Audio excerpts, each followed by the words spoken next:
Alors nous voici dans cet endroit qui m'est cher parce que j'ai vécu une expérience ésotérique assez particulière qui m'a donné beaucoup de force et qui est à l'origine de ma foi, qui est forte d'une manière que je comprends même pas. En fait, je saurais pas l'expliquer. Pendant qu'on a l'impression que le monde s'effondre, et je vois autour de moi des gens en difficulté, etc., moi, plus ça va, plus j'ai l'impression que le monde va vers quelque chose de merveilleux. Pour cette chose merveilleuse, il faut passer par la destruction de cette chose qui est très injuste et corrompue aujourd'hui. Et la prise de conscience de ça fait que cette destruction-là ne me fait pas peur. Toutes ces choses-là, en fait, elles m'ont été transmises ici, de l'intérieur. Je ne sais pas comment l'expliquer. Ce sont le genre d'expériences qu'il faut vivre pour comprendre. Et je ne saurais pas vraiment je trouvais les mots pour mettre dessus. Donc, je vous ai emmené ici pour parler de la spiritualité, sujet central pour les décodeurs depuis le début, qui est aussi le moteur des décodeurs depuis le début et qui fait que nous tenons le coup et nous faisons ce que nous faisons jusqu'à aujourd'hui. Voilà. Donc, est-ce qu'un de vous veut commencer Ok, je vais commencer. Quand moi j'ai commencé les décodeurs, je suis pas du tout rentré pour faire de la spiritualité. J'étais, on va dire, nouveau croyant depuis 5 minutes en fait. Je m'étais beaucoup éloigné de Dieu dans ma vie, et puis là je commençais à m'en rapprocher. Puis je redécouvrais un petit peu la foi. J'avais compris un certain nombre de choses par rapport à des sujets qu'on aborde chez les décodeurs, notamment ce fameux Q dont on a longtemps parlé. Mais moi je voulais pas parler de spiritualité parce que je me sentais à aucune place pour pouvoir. Je pensais qu'il n'y avait rien à transmettre de ce côté-là. Je pensais que la spiritualité c'était quelque chose qui était vraiment personnel. Je voyais pas qu'est-ce que je pourrais apporter de pertinent à qui que ce soit pour faire ça. Et donc pendant longtemps j'ai un peu freiné des quatre fers pour pas parler de ça en fait. Puis il y a eu des moments difficiles, et notamment il y a eu non pas le 21 janvier, mais surtout le 9 janvier 2021, où Biden a été... non, le 3 novembre, non, le 3 novembre, c'est ça. Le 3 novembre où Biden a été élu président. Je l'ai très mal vécu. J'étais effondré à ramasser la petite cuillère. Et au cours de nos échanges, ma femme, elle le prenait très bien. Léo le prenait beaucoup mieux que moi, alors que pourtant les enjeux étaient à peu près les mêmes pour lui que pour moi, enfin que pour toi que pour moi, quoi. Et en fait, tu m'as dit cette phrase, Léo, tu m'as dit, la spiritualité, si dès qu'il y a un coup dur, tu t'effondres, ça te casse les genoux et que tu crois plus en rien, c'est pas vraiment la foi, c'est pas vraiment la spiritualité. Et ça m'a fait pas mal réfléchir. Et puis en avançant, les murs, les barrières tombent les unes après les autres. Les gens qui nous disaient qu'on était stupides, qu'on était débiles, qu'on était complètement fous de dire ce qu'on disait, de penser ce qu'on pensait. Il y a un certain nombre de choses qui ont été révélées, qui ont été admises, même par les médias mainstream, même par les politiques et tout ça. Ce qui fait que le poids a été moins lourd par rapport à l'actualité. Et moi, ça m'a ouvert une porte vers la spiritualité, qui m'intéresse de plus en plus. En fait, comprendre qui je suis, comprendre... qu'est-ce qu'on est? Est-ce qu'on est juste un animal doué de conscience par un accident de l'évolution, ou est-ce qu'on est complètement autre chose? Donc ça, ce sont des questions qui m'ont pas mal touché. Ce qui m'a touché aussi, c'est que les gens, on va dire, du complot, les gens d'en face, prennent la spiritualité très au sérieux.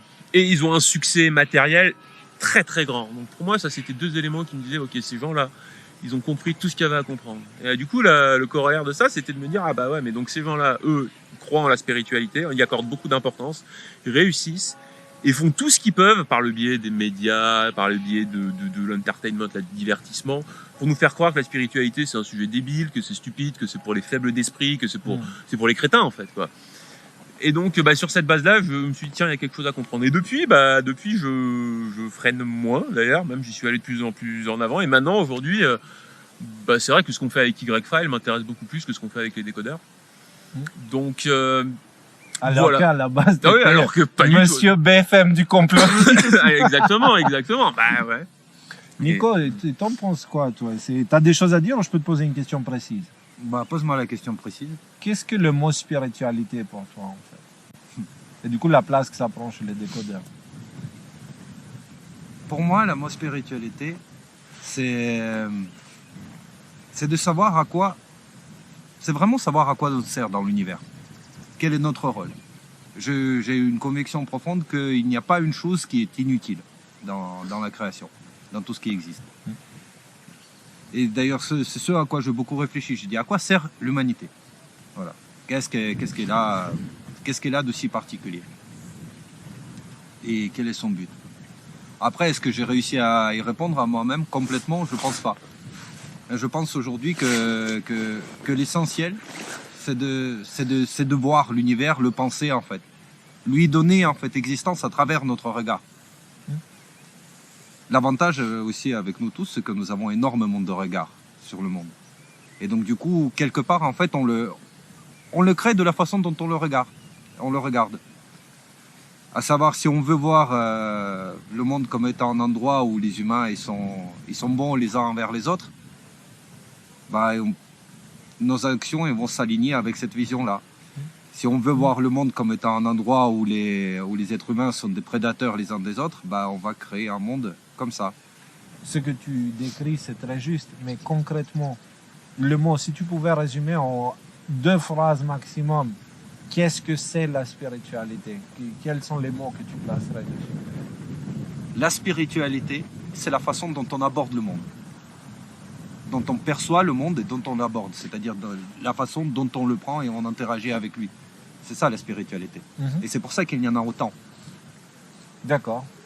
Alors, pour moi, c'est complémentaire à ce que je veux dire, c'est la spiritualité, c'est la science de l'invisible. De la même manière que tu as la physique quantique, l'astronomie, etc., tout ce qui forme les sciences matérielles, la spiritualité, c'est tout ce qui est science de l'invisible, donc la perception de la réalité, l'esprit de l'humain, l'esprit de la nature, enfin les lois de la nature, parce que la gravité, je ne sais pas moi, mais je ne pense pas qu'il y a un endroit où il y a une armoire dans laquelle il y a un rouleau de papier où il y a écrit la gravité c'est ça et c'est voté par l'État. C'est qu'on sait que si on déchire cette feuille, la gravité va cesser d'exister. La gravité existe, c'est une loi et elle existe, elle est inscrite dans quelque part d'invisible, un endroit invisible. On ne peut pas explorer, on peut juste expérimenter les effets de cette loi-là.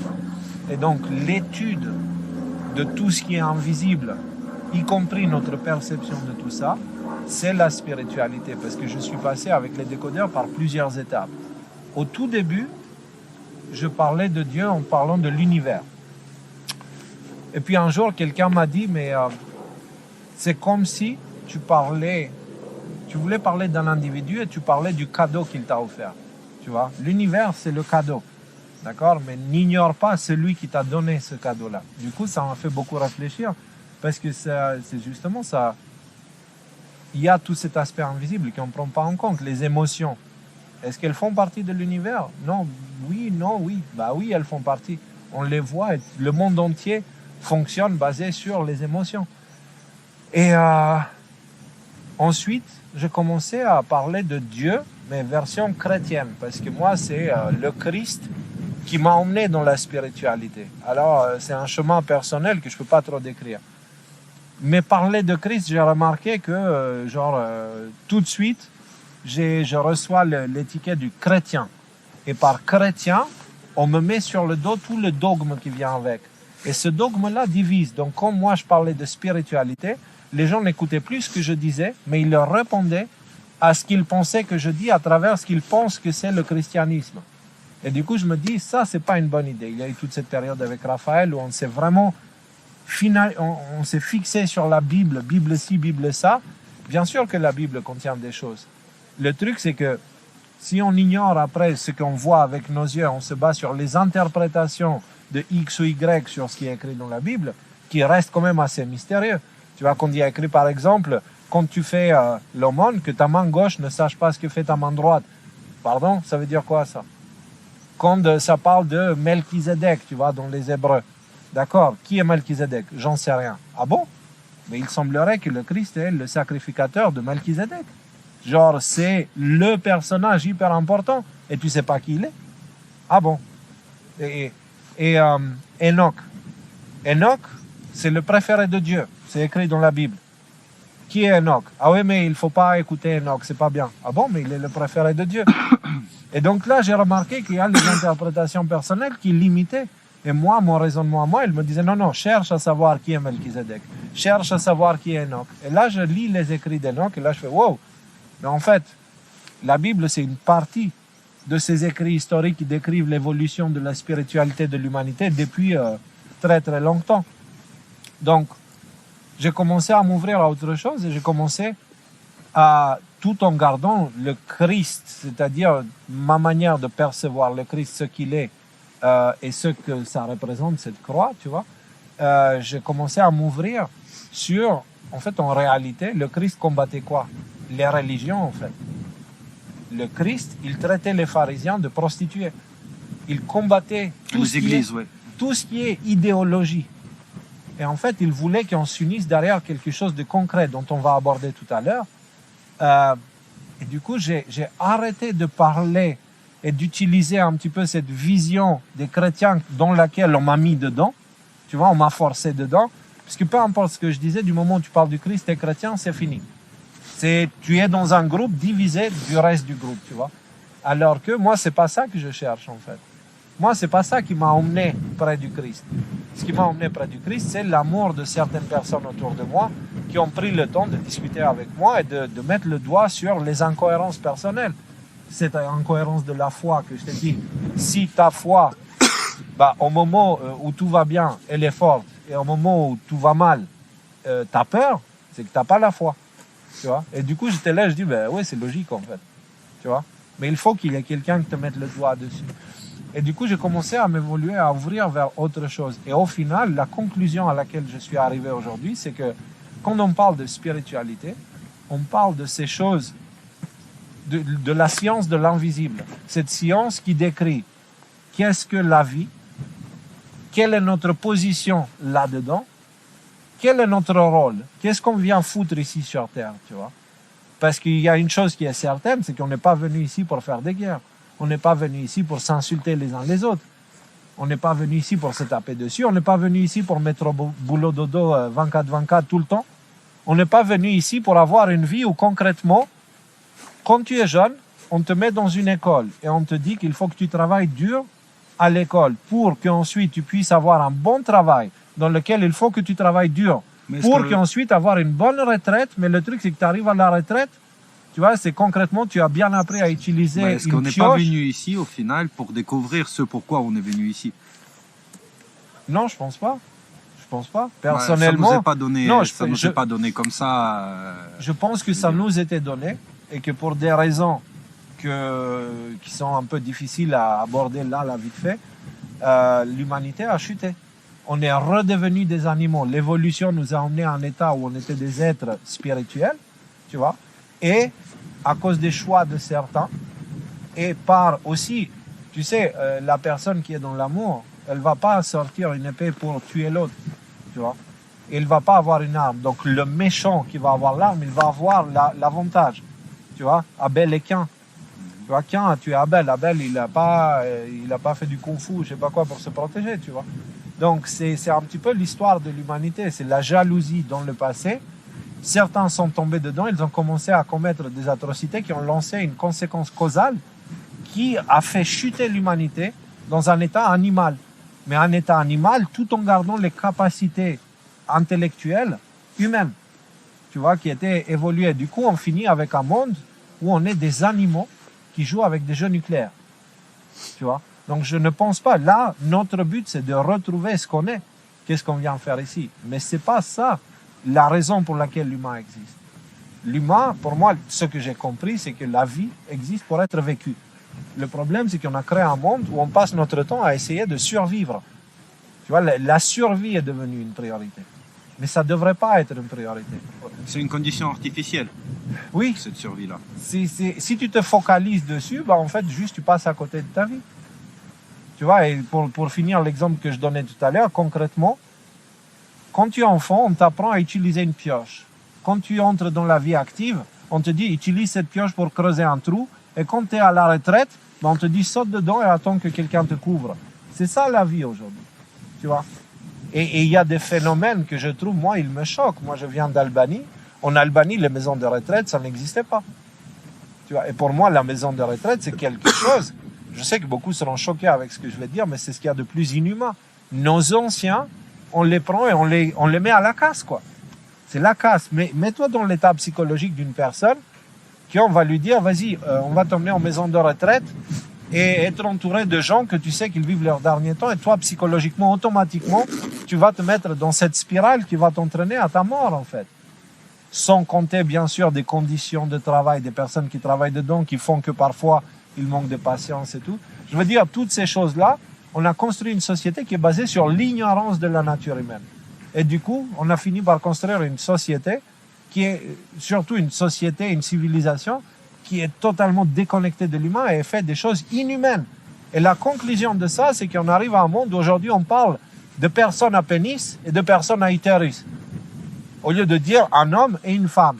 Ah non, il ne faut pas parce que ça va offenser les ignorants. C'est les ignorants qui sont offensés par ce genre de choses. Ouais, c'est la négation de la vérité. C'est ça.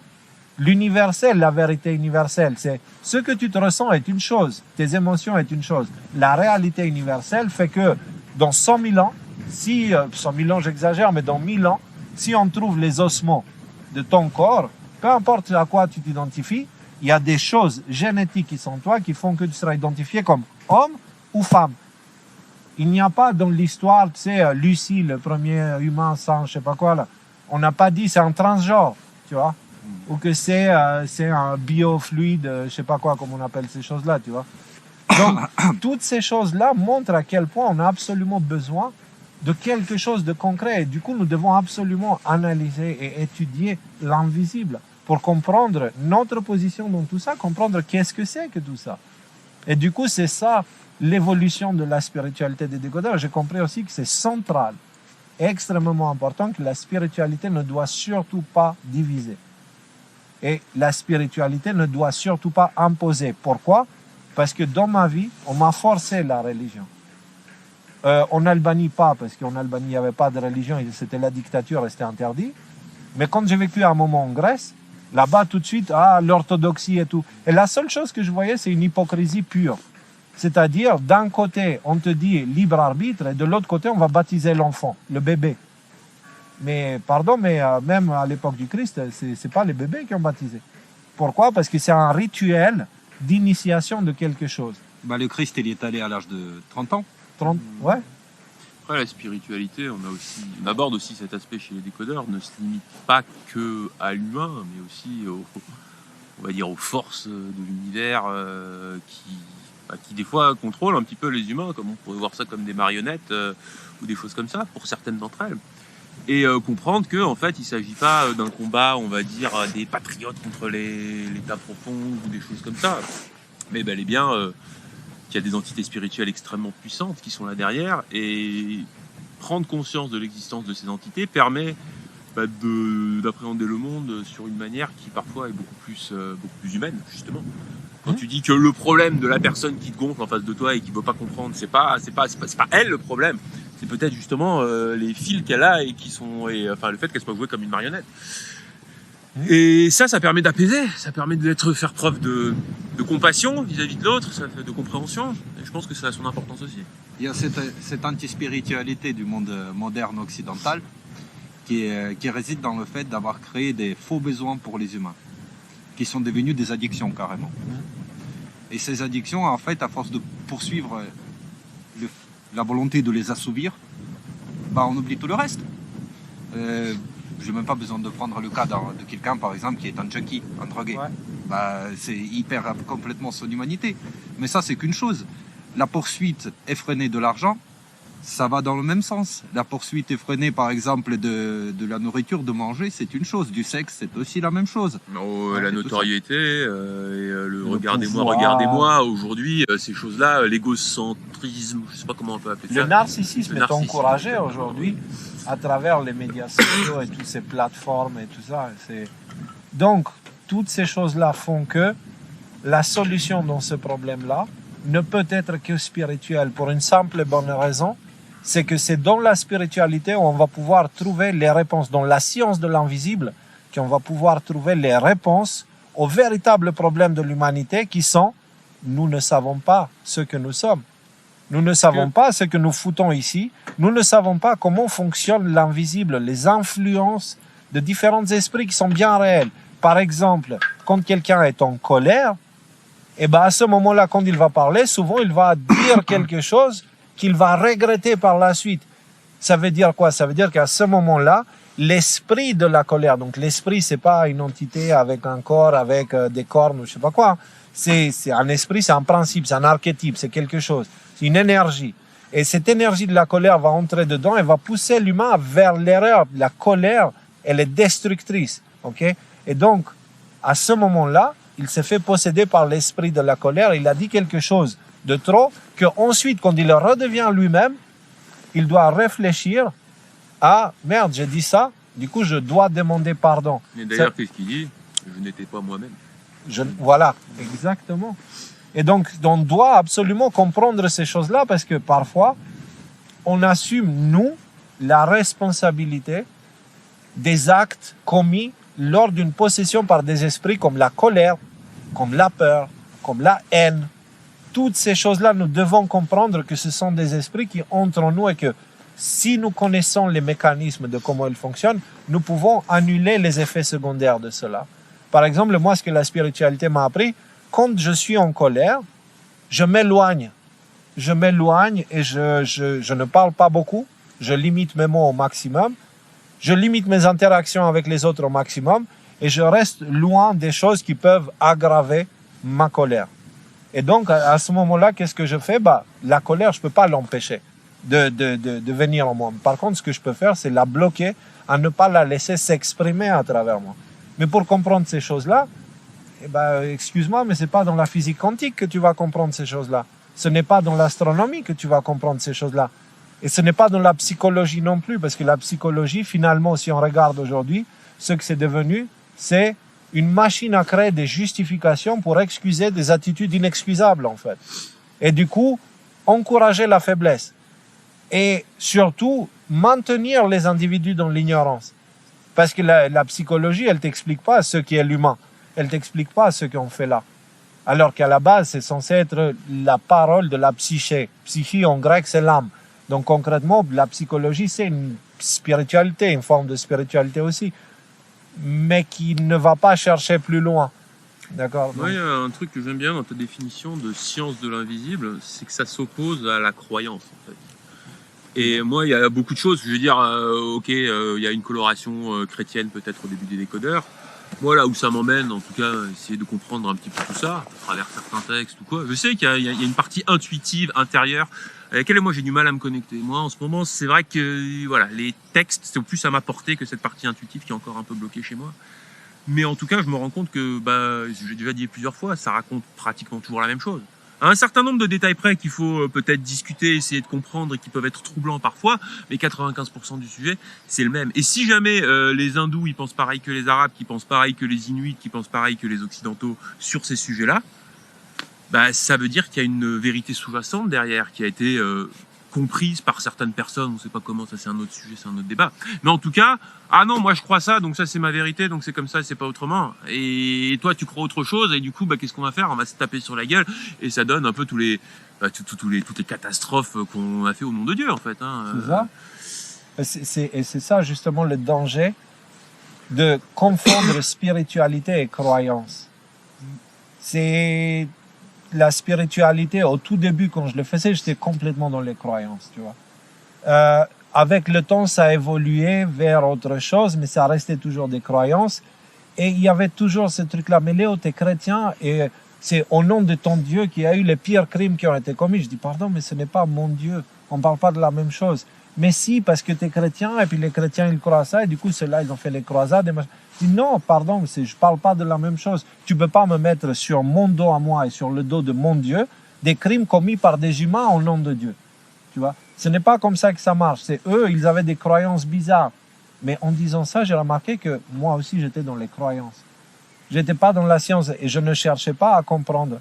Et c'est à partir du moment où j'ai commencé vraiment à chercher à comprendre, j'ai commencé à être de plus en plus humble de ce côté-là, tu vois. Et c'est cette humilité qui est... Qu'est-ce qu'il nous dit, le Christ, en fait, concrètement?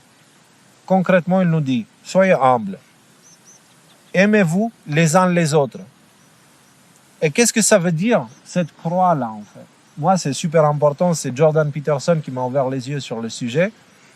Lors de l'exode de Moïse, il y avait cette histoire de serpent, où ils étaient dans le désert, le peuple d'Israël était dans le désert, et puis il y avait ces serpents qui venaient les piquer, et puis tu as les gens qui disent à Moïse, va voir Dieu et demande-lui d'arrêter de nous faire piquer par les serpents. Moïse, il va là-bas, il va demander à Dieu, et là, la réponse de Dieu, elle est juste Bizarre. très spéciale. C'est, comme dirait Jordan Peterson, soit de la folie, soit de la génie, mais c'est certainement pas entre deux. Et donc, il dit, faites une image d'un serpent en bronze, posez-le sur un bâton, hein. sur un bâton et mettez-le à la vue de tous, et ceux qui regarderont le serpent dans les yeux, Avec quoi? Voilà, ils ne se feront plus piquer par le serpent. Ok, réponse super bizarre. Concrètement, ce qu'il disait, c'est confrontez vos peurs. Mettez vos peurs au centre de tout, regardez-les en face et n'ayez pas peur. Et du coup, on a le Christ qui arrive beaucoup plus tard et qu'il dit, tout comme Moïse a levé le serpent dans le ciel, moi aussi je dois être monté sur la croix. Du coup, le Christ se compare lui-même à un serpent. Pour moi, ça n'avait aucun sens. Eh bien si, parce qu'en fait, qu'est-ce qu'il nous a mis devant les yeux, le Christ? C'est soyez droits, intègres, bienveillants, aimez-vous les uns les autres et n'ayez pas peur de la mort. Parce que la peur de la mort, c'est cette chose à laquelle nous devons tous être confrontés, mais elle ne doit pas... la peur de la mort est une peur. Et si on commence à agir dans la peur, on finit par créer des idéologies et des illusions qui justifient nos faiblesses. Et donc lui, il a dit non, moi je n'ai pas peur de la mort, je resterai serviteur de la création et du Créateur, peu importe le prix. Et donc, il a fini sur la croix, et qu'est-ce qu'il a dit en haut de la croix? Jusqu'alors, il a dit, Père, pardonne-les, ils ne savent pas ce qu'ils font. Qu'est-ce qu'il y a de plus grand exemple de courage, d'intégrité, de cohérence, de bienveillance, d'amour? Il n'a pas maudit les gens, il aurait pu maudire les gens à ce moment-là. Il n'a pas maudit les gens, il les a pardonnés. Donc, et encore une fois, je ne parle pas de Jésus, l'individu, la personne, je parle du Christ, c'est-à-dire, quand on dit que Jésus était le Christ, c'était celui qui a incarné l'humain tel qu'il est censé être. Tu vois, l'amour, la bienveillance, et l'humain qui amènerait la paix dans le monde. Si la spiritualité emmène la division, les guerres, les meurtres, etc., ce n'est pas de la spiritualité. Ce sont des croyances dangereuses. Donc, tout comme quand on a parlé du complotisme tout à l'heure, quand ces idées de complotisme te poussent vers la division, la colère, la haine, les insultes et tout ça, c'est que c'est du complotisme toxique. D'accord? Et donc, on a dit complotisme, ça veut dire plein de choses. C'est exactement pareil pour la spiritualité. Donc, quand la spiritualité te pousse à haïr ton prochain, à vouloir te venger de ton prochain, etc., c'est de la spiritualité toxique. Et quand il y a des gens de foi qui pensent qu'ils ont tout compris avec la spiritualité, qui verront les choses qui nous attendent devant nous et qui se retrouvent effondrés parce que justement ils ne s'y attendaient pas à ça, ça veut dire qu'ils n'avaient pas vraiment la foi. Et c'est pour ça que j'invite tout le monde à remettre en question votre spiritualité, à commencer à vous poser des questions. La spiritualité, c'est la recherche de la vérité à l'intérieur. C'est quelque chose qui est censé nous pousser à devenir meilleurs nous-mêmes pour le monde, à incarner le bon exemple. Il y a une union qui se prépare en fait à se faire ici.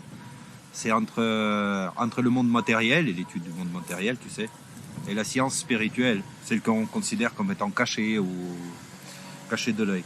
Et cette union, elle se fera, si je dois faire une image, un peu comme à l'image où à une époque on croyait que les gens mouraient de mauvaise humeur. Et puis un jour, il y a quelqu'un qui a découvert un microscope et a vu des bactéries et des choses comme ça. Et c'est un peu de la même manière que l'union entre le monde matériel et le monde spirituel se fera. C'est-à-dire que c'est juste une évidence, mais on n'avait pas les bons outils pour le voir. Pour finir, je voulais dire quelque chose. On a cette chanson, on y arrive. Parce que là, on y arrive vraiment. On est à quelques mois avant, on va dire, la transition visible aux yeux de tous. Dans cette chanson, à un moment, je parle des douleurs de naissance d'une nouvelle humanité qui viennent de commencer. c'est important de comprendre à quoi servent les douleurs de naissance pour un enfant. Quand l'enfant sort par les voies normales, il est compressé et l'ensemble de son système nerveux est stimulé et son corps se réveille à ce moment-là. Donc, cette douleur a un rôle primordial et cette douleur, c'est aussi la connexion. C'est une connexion entre la mère et l'enfant qui devient très forte après. Donc, cette douleur est nécessaire. Et quand je dis que l'humanité entière va devoir vivre les douleurs de naissance d'une nouvelle humanité, je dis que là, actuellement, les choses que nous voyons autour de nous, ce sont les choses nécessaires. Pourquoi? Pour que le système neuronal de l'humanité entière puisse se mettre en alerte, puisse s'éveiller, puisse être activé. Parce qu'actuellement, de mon point de vue, l'humanité n'est pas encore consciente. Elle n'est pas consciente de ce qu'on est en train de faire avec le monde, de ce qu'on est en train de faire avec les enfants, à leur coller un téléphone dans le visage tout le temps, à leur parler des idéologies toxiques, à leur parler de division, à leur parler... On commence carrément, le racisme revient. Je veux dire, le monde est en train de chuter. Et il faut que cette nouvelle humanité se réveille, mais pour cela, c'est important qu'il y ait cette stimulation. Et cette stimulation arrive. Bonne nouvelle, on n'est pas seul. Et cette stimulation va faire qu'on arrivera à un monde qui sera tellement beau qu'il n'y a aucun de nous ici qui est capable de l'imaginer pour le moment. Plus le temps passe, plus on le comprendra. Mais en tout cas, on est officiellement dans la dernière ligne droite vers ce nouveau monde. C'est le moment où le bébé commence à sortir. Et là, il faut qu'on soit prêt. Et surtout qu'on ait la sagesse de comprendre que la souffrance, elle a un rôle dans l'existence. Et si la souffrance existe, c'est probablement parce qu'il y a quelque chose qui la provoque. Donc, cherchons à comprendre l'origine des souffrances de l'humanité. Et de mon expérience avec les décodeurs et de tout mon vécu jusqu'à présent, les croyances posent souvent un gros problème. Nous devons, justement, c'est le sujet qui vient juste après, nous devons parler d'union, mais d'union derrière quelque chose d'universel, quelque chose que tout le monde peut être d'accord, quelque chose qui ne se base pas sur des croyances, quelque chose... qui ne se base pas sur l'exclusion des croyances de l'autre aussi. Exactement. Donc, voilà, je pense que c'est ça l'évolution spirituelle des décodeurs. C'est ça qu'on essaye de faire aussi avec les décodeurs. C'est pour ça qu'on ne peut pas arrêter de parler de spiritualité avec les décodeurs. C'est pour ça que ça a toujours été le point central des décodeurs. C'est pour ça que on va y arriver aussi. Donc, sur ce, On va y arriver. Ensemble. On va y arriver ensemble. On va y arriver ensemble. On va y arriver ensemble. On va y arriver ensemble. On va y arriver ensemble. On va y arriver ensemble. On va y arriver ensemble. On va y arriver ensemble.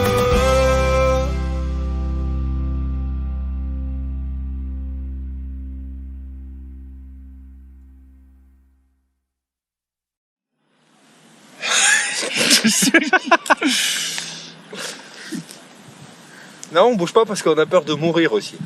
pourquoi? Ah oui, rouler ici. C'est sûr que là, si tu roules là-bas, il y a un ravin, il y va comme ça. Et il y a, je sais pas, 12-13 mètres de chute, donc... Je suis pas sûr que tu vas. C'est pas sûr. C'est pas sûr.